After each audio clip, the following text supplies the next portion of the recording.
is there a gap between Genesis 1:1 and Genesis 1:2? And so let me explain what's going on here. There's a lot of disagreement on this subject. Many believe that a gap exists between Genesis 1:1 and 1:2. Some believe that there isn't one. What I want to do tonight is I'm going to show you why I believe there is not one. And let me give you an overview of what we're going to do. So for the first section, we'll just cover what the gap theory is. We'll just try to define it. The second session, we'll look at 4 proof texts that are commonly used to support the gap theory. And I'll tell you why I don't think they're convincing. You can make up your own mind. And then in the third section, I'll give you some verses that, in my understanding, prove that the gap theory is false. So let's start just by defining what it is. Now, there are different flavors of the gap theory that have differences between them. I'll try to define what I think is the typical or some of the common elements that gap theorists hold. So without trying to be exhaustive about it, here are the basic points that are typically common to the gap theory.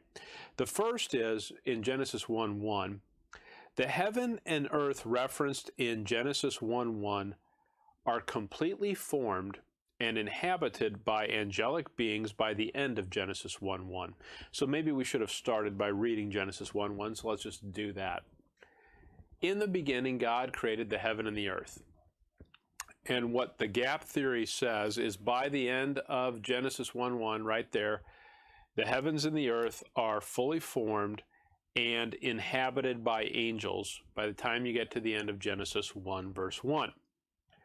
Then they say, this is point number 2, there's a gap between Genesis 1:1 and Genesis 1:2 of indeterminate time. Don't know how long it is, but there is a gap of some period of time. Point 3, during the gap, the inhabitants rebel, and there was divine judgment as evidenced by Genesis 1:2 in that the earth was without form and void. So in other words, when you read Genesis 1:2 and the earth was without form and void, that's taken to be an indication of God's judgment upon the earth. And so the inhabitants of the earth, between the end of verse 1 and the start of verse 2, must have rebelled, and therefore that's why the earth was without form and void, because there was judgment imposed upon the earth.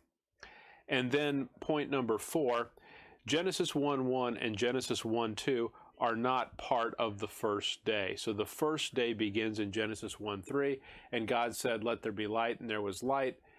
Under the gap theory, what most folks will say is that's where the day 1 begins. This information here in verses 1 and 2 is prior to the first day. Now, to state the obvious, if Genesis 1:1 and 1:2 are not part of the first day, if they're before the first day, then Genesis chapter 1 as a whole is longer than 6 days, because there's 6 days mentioned as you go through the rest of the chapter, and this is before day 1, and there's an indeterminate period of time between Genesis 1:1 and Genesis 1:2. Now, that's how that's what the key elements, the key precepts of the gap theory. I've tried to summarize those as accurately as I know how. I don't hold to the gap theory. Many dispensationalists do. I just don't happen to be one of them. So that's what the gap theory is. What I now want to do is I want to show you the text, the passages, the verses that are commonly used to support the gap theory. So we'll look at those and we'll try to see whether or not they really do provide support. So get with me, Isaiah chapter 45. Isaiah chapter 45. Isaiah 45 in verse 18. Isaiah 45 verse 18. For thus saith the Lord that created the heavens, God himself that formed the earth and made it. He hath established it. He created it not in vain. He formed it to be inhabited. I am the Lord, and there is none else. The way that people sometimes read Isaiah 45:18 to support the gap theory is along the following lines. So God created the earth not in vain. That's what it says in 45:18. He formed it to be inhabited. Meaning that in Genesis 1:2, when you read about it being without form and void, well, something must have happened to it, because it wasn't created in vain. It was formed to be inhabited. So something happened to cause it to be without form and void. And so they take the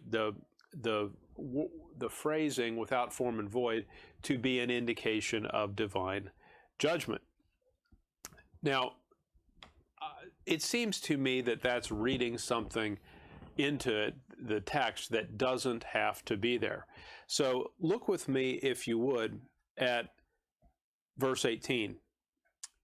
For thus saith the Lord that created the heavens, God himself that formed the earth and made it. So he formed it and he made it. There was more than just forming it. Now notice what it then says. He formed it to be inhabited. It doesn't say it was formed and already inhabited, but that it was formed to be inhabited. A lot, if you think of this, if I buy an axe to cut down a tree, well, I buy it, and there can be a gap of time between when I buy it and when I use it to cut down the tree. Well, he formed it to be inhabited. Doesn't mean that it had to have been immediately inhabited. Look with me at Isaiah 64. I think Isaiah 64 helps with this. Isaiah 64, verse 8. But now, O Lord, thou art our Father. We are the clay, and thou art potter. We all are the work of thy hand. So it describes man as the clay and God as the potter. Romans 9 uses that same metaphor. So think about that with me, if you would. What did God do to create man? Well, before God ever created man, what did he do first? He created clay. He created the dust of the earth. The dust of the earth was created first. It existed for a period of time as dirt, as dust, before it was ever formed into man. So in other words, what God does is he creates the base elements first and then uses them to create the more complex structures that he makes. Now, this is just a fascinating thing, but what would a nutritionist tell you you need to do to be healthy? You need to get your vitamins and minerals. Where are vitamins and minerals located? Well, they come from the earth's crust. They come from dirt. When you think of what vitamins and minerals are, they're found in dirt. Isn't that fascinating? So that which makes us healthy, that which we need to exist in a positive state of health, is vitamins and minerals. Vitamins and minerals are found in the earth's crust, which is what we're made from. It all fits together nicely, doesn't it? So look with me then at Genesis chapter 2. Genesis chapter 2,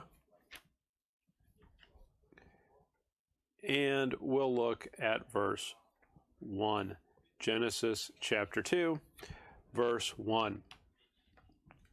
Thus the heavens and the earth were finished, and all the host of them. So what Genesis 2, verse 1 does in summarizing what has happened in Genesis 1 is it describes the earth as finished, meaning that it was completed over a period of time. If you finish a job, if you finish a project, what you're saying is, I've spent some time, there were multiple steps involved in this, and now I am finished. If it happens instantaneously, you normally wouldn't use the word finished. Look with me at Genesis 2, verse 3. And God blessed the seventh day and sanctified it, because that in it he hath rested from all his work which God, notice, created and made. There was a creation part of it, and then there was a making part of it. Just like when we were in Isaiah 45, it talked about formed and made. Genesis 2, verse 7, and the Lord God formed man of the dust of the ground. The dust was there earlier. It was there for a while before God used it to make man. Genesis 2, verse 19, and out of the ground the Lord God formed every beast of the field and every fowl of the air, and brought them unto Adam to see what he would call them. What you can see from just these simple examples is that what God did is he created the elements before he formed them into other things. Now, this is just a fascinating thing, but one of the things that you do in high school, typically in your chemistry class, is you learn the periodic table. And, truth be told, since I was in high school, there are some new elements. The universe didn't change. New matter wasn't created, but there are new elements that have been identified. Well, God created the elements, the building blocks of the universe, and then after creating them, he formed them into other things. He formed the dust into man, he formed the dust into animals, are just two examples that we see. So Jeremiah chapter 4. So Isaiah 45:18, I don't think it really proves that the gap theory has to be true. Again, what the gap theory is saying is that the earth, the heaven and the earth had to be fully formed all in Genesis 1:1. It had to be complete all in that single verse. And that's just not the sense of what's going on. God created base elements, and then he formed them into more complicated things. Now look with me at Jeremiah chapter 4. Jeremiah chapter 4. Jeremiah chapter 4 and verse 23. I beheld the earth, and lo, it was without form and void, and the heavens, and they had no light. So the earth here is beheld, it's looked upon, and it's without form and void. Look with me at verse 24. I beheld the mountains, and lo, they trembled, and all the hills moved lightly. I beheld, and lo, there was no man, and all the birds of the heavens were fled. I beheld, and lo, the fruitful place was a wilderness, and all the cities thereof were broken down at the presence of the Lord and by his fierce anger. Now, what's going on in Jeremiah 4 is it's a description of judgment, and it describes the earth as without form and void. Well, because the phrase without form and void is used, and then it's clearly a description of judgment, people sometimes reach the conclusion that, well, in Genesis 1:2, when it says without form and void, that must also be a reference to judgment. But that logic doesn't follow. All that Jeremiah 4 there is saying is if it describes it as without form and void, what it can mean is that the complicated structures that were built were demolished and it was returned to the natural state in which it began. In other words, it was leveled so that it was without form and void. It doesn't require that Genesis 1:2 be a reference to divine judgment. Get Genesis chapter 1. Genesis chapter 1.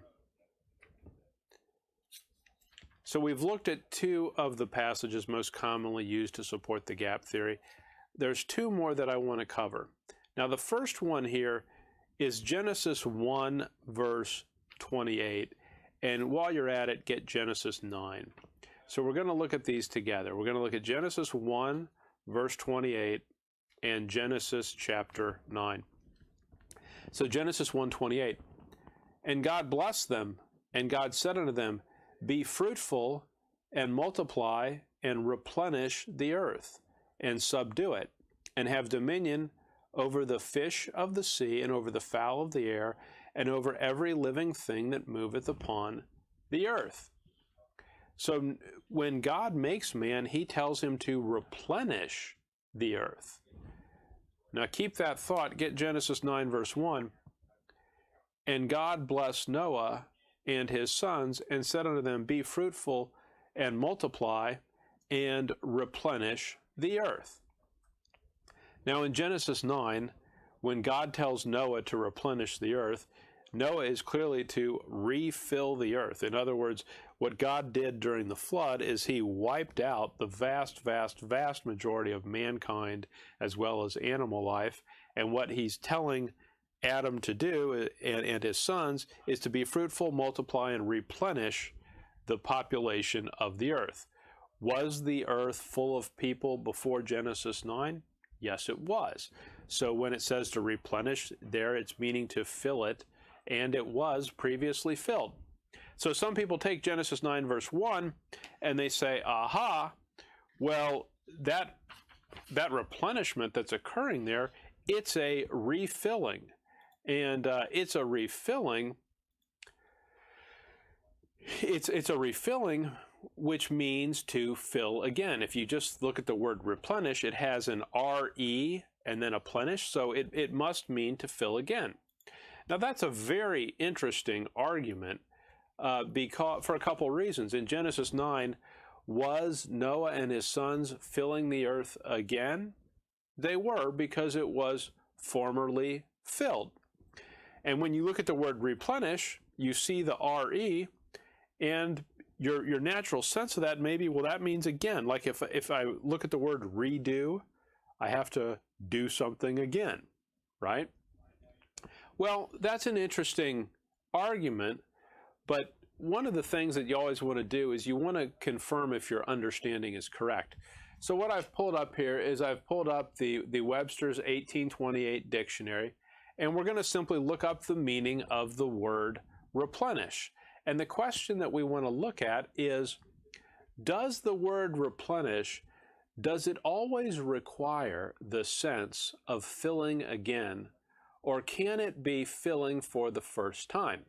Because if it can mean filling for the first time, then this argument really doesn't hold any water at all. No pun intended, because Noah survived the flood. But if replenish has to mean fill again, it's a great argument.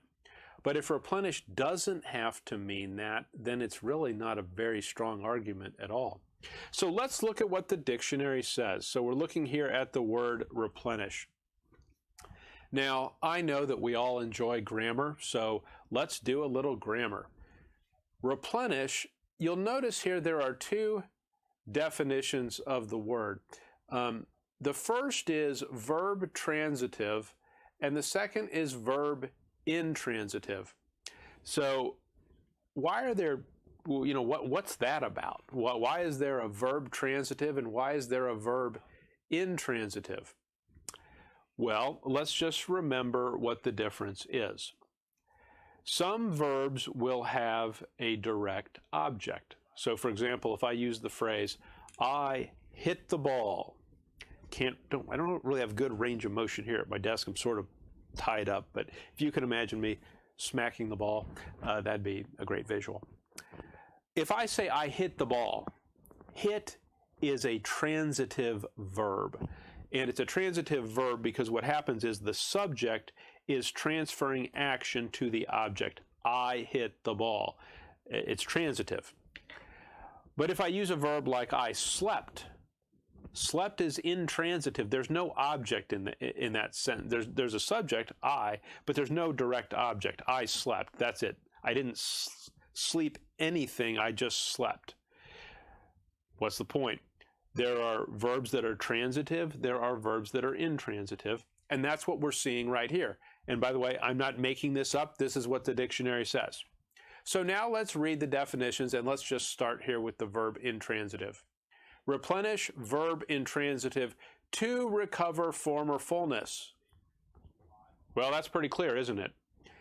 When replenish is used as an intransitive verb, what does it mean? It means to recover former fullness, meaning it was full before and now it's recovered that former fullness. Now let's look at verb transitive. To fill. Doesn't say to refill. doesn't say to fill again. What does it say? To fill, to stock with numbers or abundance. And it gives you, in fact, here a specific example. The magazines are replenished with corn. Magazines are a form of storage, right? So if you think of a grain bin or a grain silo or a magazine that is holding corn, when the magazine was originally constructed, did it have corn in it? The answer is no. I mean, think about this. When you're building a grain bin, is the corn already in it and you build the bin around it, or you build the bin empty and then you put corn in it? Well, you know, of course, the answer is you have to build it first, you build it empty, and then you fill it. So the very example that's given here, the magazines are replenished with corn, tells you that that filling can be the filling of something for the first time that was formerly empty. Again, it means to fill. It doesn't say to refill. It doesn't say to fill again. Now, what's fascinating about this, as we keep reading, notice what it says. Multiply and replenish the earth, Genesis 1:28. Wow! Now, someone's going to object and say, well, you're making the dictionary your final authority. No, the dictionary is not my final authority, but I don't ignore it either.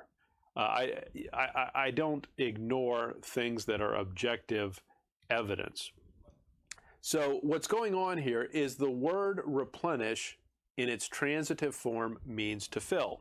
Now the question you may be wondering is this. In Genesis 1:28, is replenish used as a transitive verb or an intransitive verb? In other words, are we up here or are we down here? So let's read the verse and see what it says. Genesis 1:28. And God blessed them, and God said unto them, be fruitful and multiply and replenish the earth. So does the verb replenish have a direct object? The answer is it does, because they were told to replenish what? The earth. So replenish in Genesis 1:28 is used as a transitive verb. If it's used as a transitive verb, then we're up here, we're not down here. And replenish means what? To fill. It doesn't have to mean to fill again. So the argument that because the word replenish is used, it has to mean that the earth was previously filled it's just not, it's not required. It could have been the case. I don't think it was the case, but the meaning of the word does not require that it was formerly filled. All right, now get with me Job 38. Job 38. Now in Job 38, we're going to see the fourth common argument that is used in support of the gap theory. And this is the one that I always thought was the strongest. And so let's look at it together, and we're going to look at verses 4 through 7. Job 38, verses 4 through 7. Where wast thou when I laid the foundations of the earth? Declare if thou hast understanding. Who hath laid the measures thereof, if thou knowest? Or who hath stretched the line upon it? Whereupon are the foundations thereof fastened? Or who laid the cornerstone thereof? When the morning stars sang together, and all the sons of God shouted for joy. Now that is a very intriguing passage. If you start in verse 4, God's talking about laying the foundations of the earth. And as you follow through the thought, it talks about the morning stars sang together. And so you can look at that and your first reaction might be, well, that's interesting. If the morning stars are there when God's laying the foundation of the earth and they're watching him create the earth, then they have to be created before the earth. Obviously, right? Now, what's interesting, though, about that, it says, where wast thou when I laid the foundations of the earth? Now, people generally take that to mean the foundations of the earth were laid before God created the earth. And I'm going to tell you that I don't think that's the case. The reason why, I'll show you in a minute, but I'll just introduce it by saying this. The critical thing to do with all passages, really all passages, period, but certainly all passages that are difficult to understand or that may be ambiguous, is you want to find a cross-reference that explains what's going on. And when you're thinking of the foundations of the earth, I'm going to suggest to you that the key cross-reference is Proverbs 8:29. So keep Job 38:4, but we're going to go to Proverbs 8:29 because I think this helps. So Proverbs chapter 8,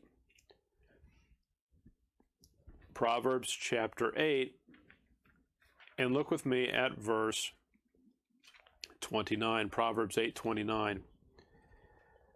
When he gave to the sea his decree that the waters should not pass his commandment. So if you recall, and we'll look at this in a minute, in Genesis 1, God put a boundary and said the waters could go no further. That's what it's describing there when it says, when he gave to the sea his decree that the waters should not pass his commandment. Notice what it then says.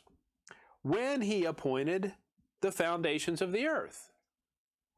Well, that cross-reference just gave us a lot of clarity. The foundations of the earth, God appointing the foundations of the earth, what does that pertain to? It pertains to God giving to the sea his decree that the waters should not pass his commandment.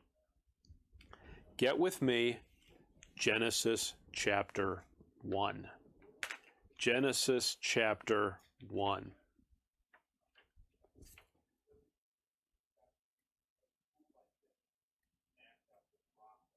Genesis chapter 1. Look with me at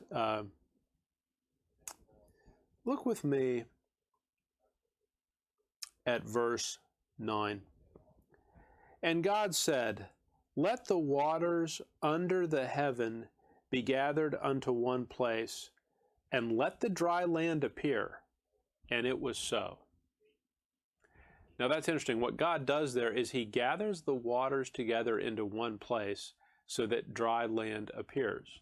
In other words, before that, the dry land did not appear. Now you've probably heard this before. Now, of course, we're living post-flood. But what would happen today if the earth had the same elevation at every point on the earth? In other words, right now, there are huge basins called oceans, which hold tons of water. What happens if there weren't basins and the earth, the land part of the earth, all had the same altitude, all had the same elevation? Well, the entire earth would be underwater. That apparently was the case in Genesis 1 as well when God created the earth. So what God did is he gathered the waters together unto one place and let the dry land appear. So if we put these three verses together, they're talking about the same thing. Let me just do this for you quickly. Job 38, verse 4, where wast thou when I laid the foundations of the earth? So God laid the foundations of the earth. Proverbs 8:29, when he gave to the sea his decree that the waters should not pass his commandment, when he appointed the foundations of the earth. The appointing of the foundations of the earth is the same time he gave his decree to the waters that says, stop, you can't go beyond here because I want there to be some dry land. That's what God did. Genesis 1:9 says the same thing. And God said, let the waters under the heaven be gathered unto one place, and let the dry land appear. And it was so. So Job 38, when it talks about God laying the foundations of the earth, that's not something that happens prior to Genesis 1:1. That's something that happens in Genesis 1:9 when God decides to make dry land appear. He appoints the foundations of the earth by causing the waters to be gathered together into one place. What we've looked at there in Isaiah 45:18, Jeremiah 4, Genesis 1:28, and Job 38, those are the four major arguments for the gap theory. I'll submit to you that none of those are really convincing. They're all easily understandable as not requiring a gap to exist. So I personally don't think any of those verses actually prove the existence of a gap. Now, before we turn to the proofs that there was no gap theory, let's take up one interesting question that people sometimes ask, and that is this: when were the angels created? So if you read Genesis 1, it talks about man being created, and it talks about animals being created, and it talks about light being created, but doesn't specifically mention when angels were created. So I'm going to give you something that maybe to think about. So we were in Job 38, verse 7. Let me just read that to you again. So Job chapter 38 and verse 7. Job 38:7. When the morning stars sang together, and all the sons of God shouted for joy. Well, those sons of God are called morning stars. They're obviously angels.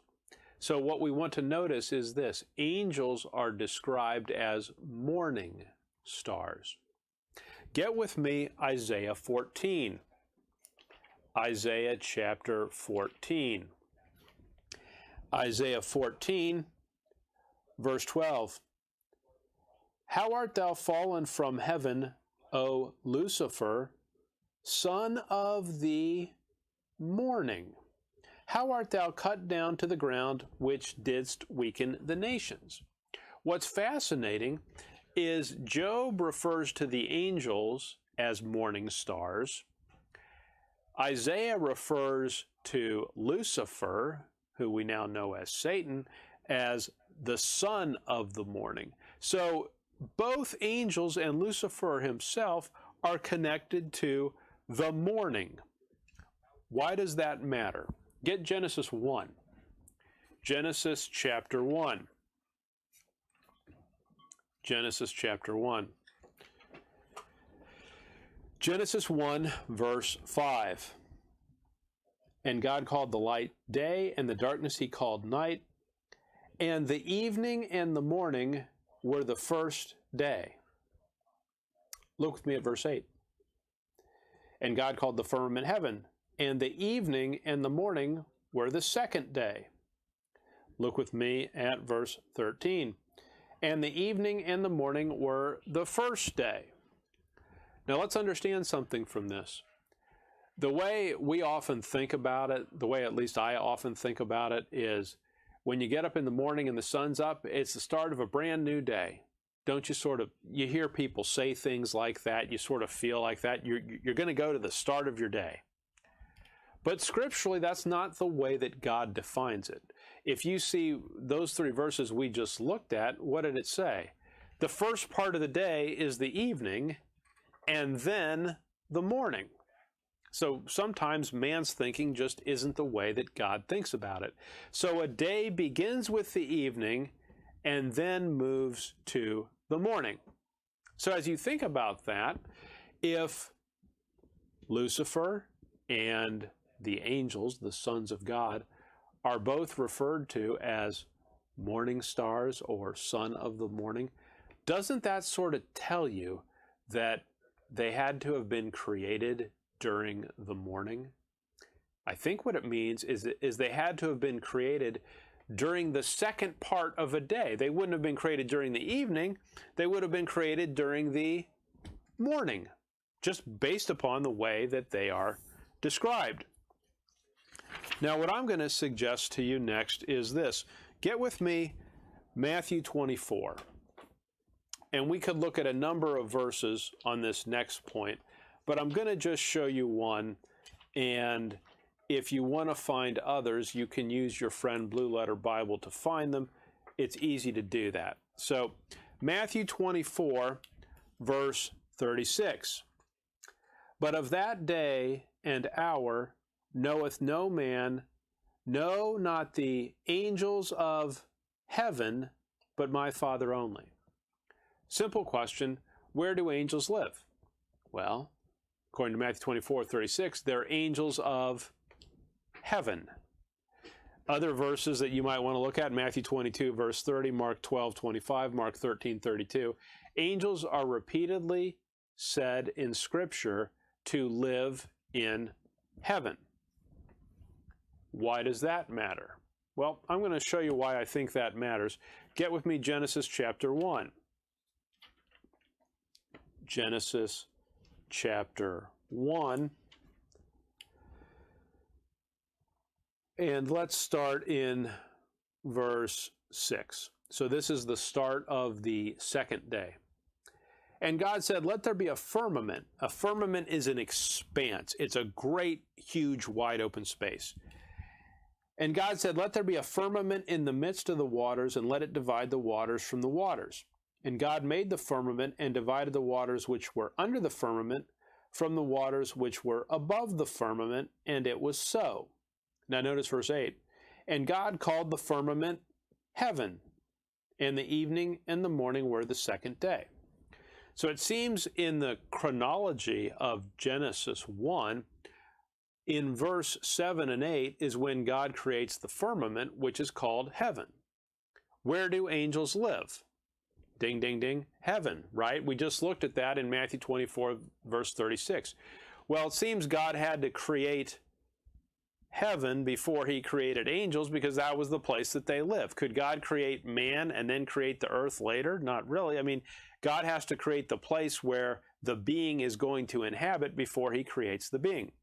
So what I would suggest to you is as you think about day 2 and it has an evening and a morning, what God does is he creates the firmament, he creates the heaven, and then during the second part of day 2 of the morning, what does he create? Well, he creates the angels. He creates the sons of God. He creates Lucifer. So it seems the most likely explanation of where angels are created is they are created on the morning of day 2. Now, by the way, doesn't that fit nicely? Because if they're created on the morning of day 2, that's Genesis 1 verse 8. Notice Genesis 1 verse 9. And God said, let the waters under the heaven be gathered together unto one place, and let the dry land appear. That's Job 38. So in verse 8, God creates the morning stars, the angels, the sons of God. Verse 9, what happens? They watch God gather the waters together unto one place. They watch him create dry land, and what do? They shout for joy at God's wondrous creation.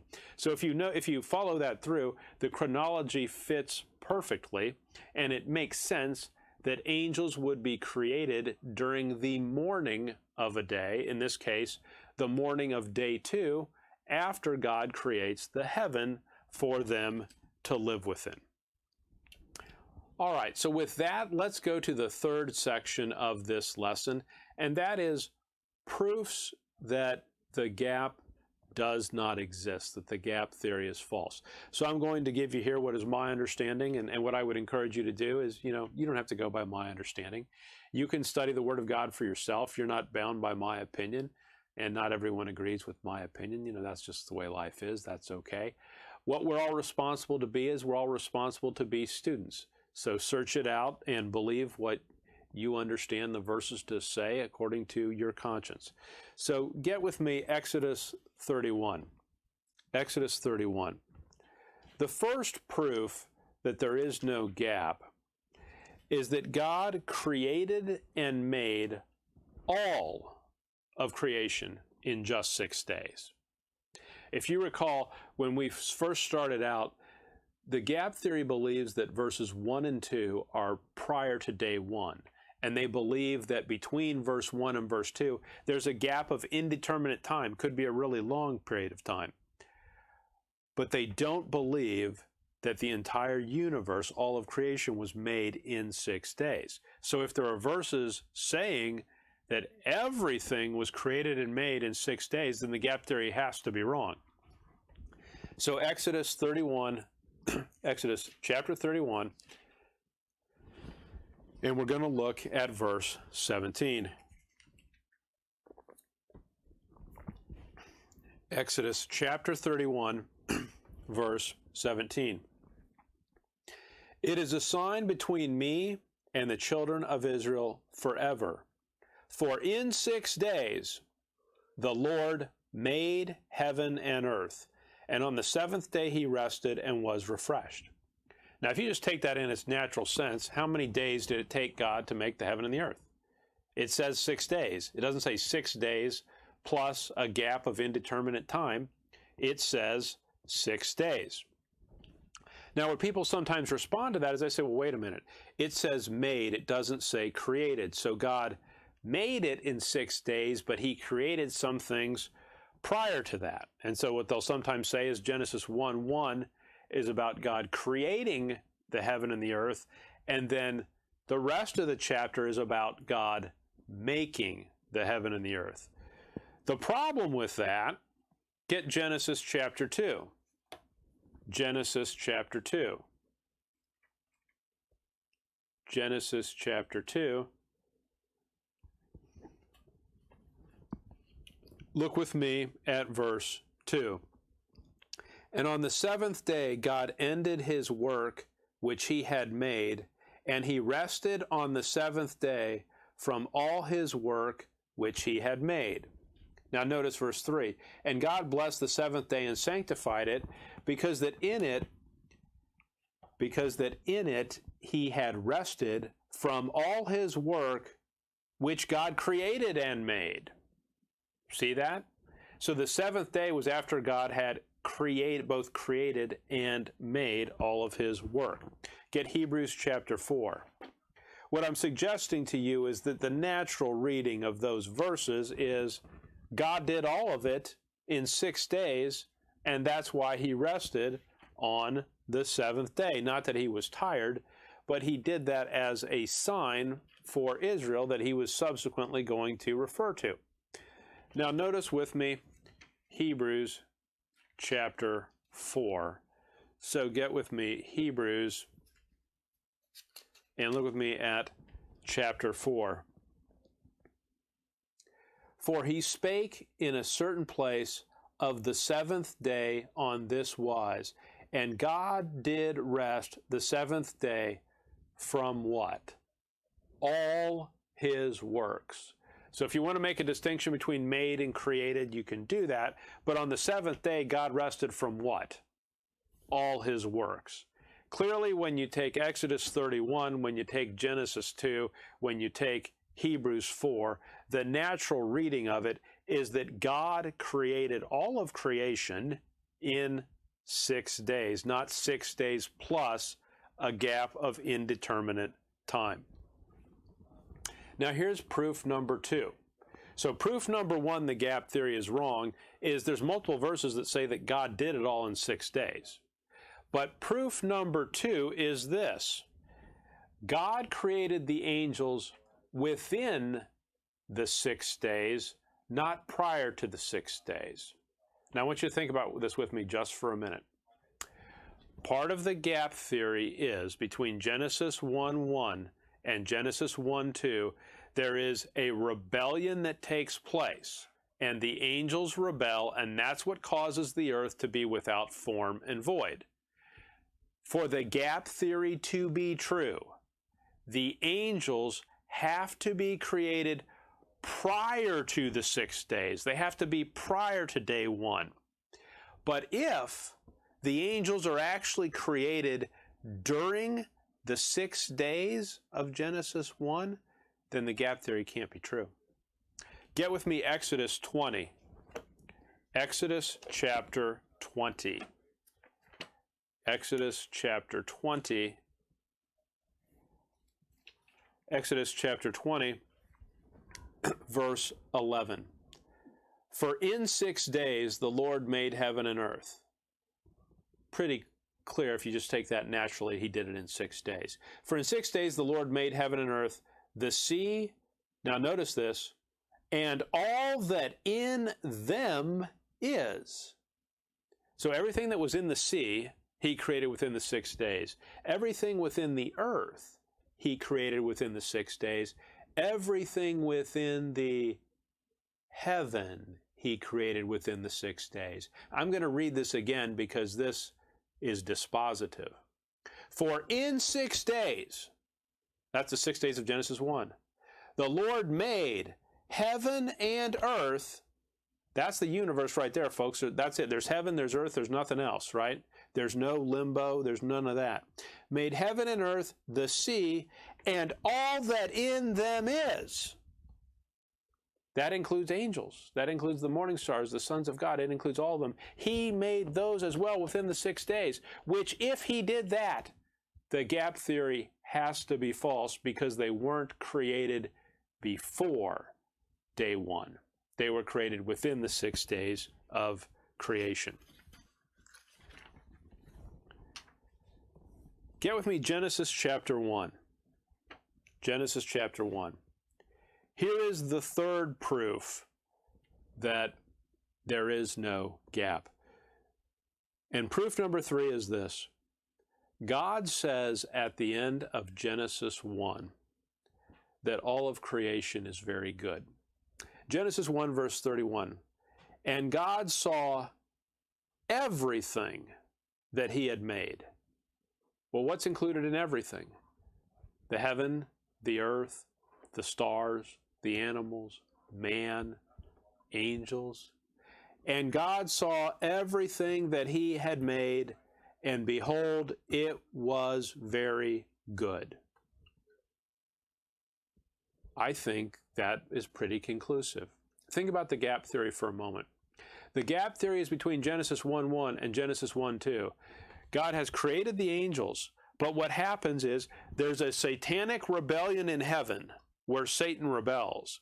He comes down to the earth and causes a rebellion on the earth, and there is then judgment upon the earth that causes the earth to be without form and void, which the gap theorist takes to mean divine judgment has occurred. So there's sin in the universe because there's been rebellion. There's been divine judgment, and the earth is without form and void because divine judgment has been poured out upon it. So there's literally an active rebellion and insurrection in the universe. Verse 31, and God saw everything that he had made, and behold, it was very good. That's not possible. It's not possible that there is already a satanic rebellion in the universe. God looks at everything that he had made. By the way, Lucifer is a created being, right? Lucifer didn't pre-exist God. God spoke Lucifer into existence. God saw everything that he had made, including Lucifer, and behold, it was very good. That means Lucifer didn't fall before Genesis 1:31. He couldn't have. So what that means then is the gap theory is not correct. So I'll just summarize this then this way. The 3 basic proofs that the gap theory is incorrect is number 1, God created and made all of creation in just 6 days, not 6 days plus some indeterminate period of time. Proof number 2, God clearly created the angels within the 6 days, not prior to the 6 days. And then proof number 3, at the end of Genesis 1, God looks at everything that he had made and says it is very good.